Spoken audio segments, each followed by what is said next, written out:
Keshav Prasad Maurya CM योगी के खिलाफ खड़े हो गए हैं। केशव प्रसाद मौर्य क्या चुनौती दे पाएंगे योगी आदित्यनाथ को?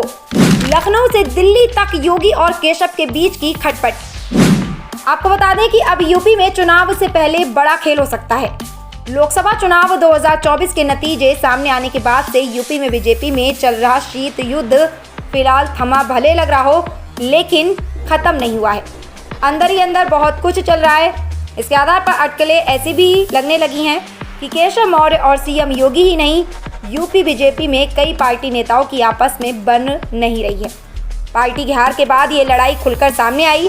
कई जगहों पर प्रशासन और बीजेपी नेताओं के बीच विवाद और बहस होने की खबरें आई। क्या कार्यकर्ताओं की अनदेखी को केशव प्रसाद ने बनाया बड़ा मुद्दा?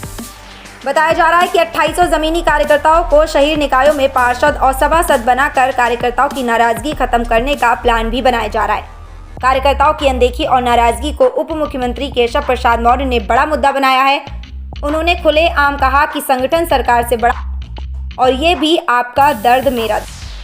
साथ ही इसके कुछ दिनों बाद केशव मौर्य ने राज्य सरकार द्वारा विभिन्न विभागों में संविदा नियुक्तियों में आरक्षण को लेकर आदित्यनाथ पर एक और हमला बोलते हुए सवाल भी उठाया था कि क्या विभिन्न सरकारों में संविदा नियुक्तियां करने में सरकारी आदेश के अनुसार एससी, एसटी और ओबीसी के लिए आरक्षण के प्रावधानों का पालन किया गया था। और इसके बाद यूपी सरकार ने इससे संबंधित आंकड़ा जारी करना शुरू कर दिया। इतना ही नहीं, सीएम योगी के सुझाव को नजरअंदाज करना भी हार की वजहों में से एक रहा। क्या सीएम योगी और डिप्टी सीएम के बीच नहीं सब कुछ ठीक? आपको बता दें कि केशव प्रसाद मौर्य बीजेपी के लिए ज्यादा अहम है या योगी सरकार? इन सवालों का जवाब ढूंढना आम जनता के लिए मुश्किल हो गया। केशव प्रसाद मौर्य कहना चाह रहे थे कि यूपी की योगी सरकार पार्टी से बड़ी हो गई है, और दूसरी तरफ योगी के बयान को इस रूप में लिया गया कि केंद्रीय नेतृत्व अति आत्मविश्वास में था। अब सवाल ये भी उठ रहा है कि क्या सीएम के तौर पर योगी आदित्यनाथ की कुर्सी सुरक्षित? डिप्टी सीएम केशव प्रसाद मौर्य बोले कि संगठन प्रदेश और देश के नेतृत्व के सामने कह रहा हूं, संगठन सरकार से बड़ा है, संगठन से बड़ा कोई नहीं।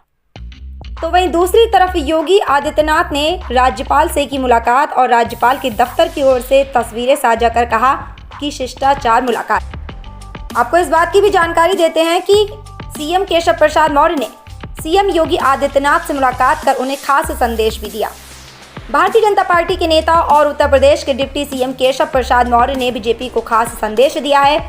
इस दौरान केशव ने कहा कि 2017 के फार्मूले के तहत ही 2027 में सपा को हराया जा सकता। मुख्यमंत्री योगी आदित्यनाथ और सीएम केशव प्रसाद मौर्य के बीच कथित तकरार की खबरें लगातार आ रही हैं। ऐसे में सीएम योगी लगातार समीक्षा बैठक कर रहे हैं, लेकिन डिप्टी सीएम केशव प्रसाद मौर्य इन बैठकों में शामिल नहीं हो रहे हैं। जुलाई को उत्तर प्रदेश भारतीय जनता पार्टी प्रदेश कार्य समिति की बैठक का आयोजन लखनऊ में किया गया था, जहां उप मुख्यमंत्री केशव प्रसाद मौर्य ने अपने बयान से हंगामा। माना जा रहा है कि इसके बाद में लगातार मुख्यमंत्री योगी आदित्यनाथ और केशव प्रसाद मौर्य के बीच एक शीत युद्ध जैसी स्थिति बन गई है। अब सवाल उठता है कि केशव प्रसाद मौर्य सीएम योगी के खिलाफ खड़े हो गए हैं। उनके पीछे कौन और क्या कारण रहा और ये लड़ाई कब तक जारी रहेगी? जनता को कब तक इस असमंजस में रहना होगा कि इनकी लड़ाई का मुख्य कारण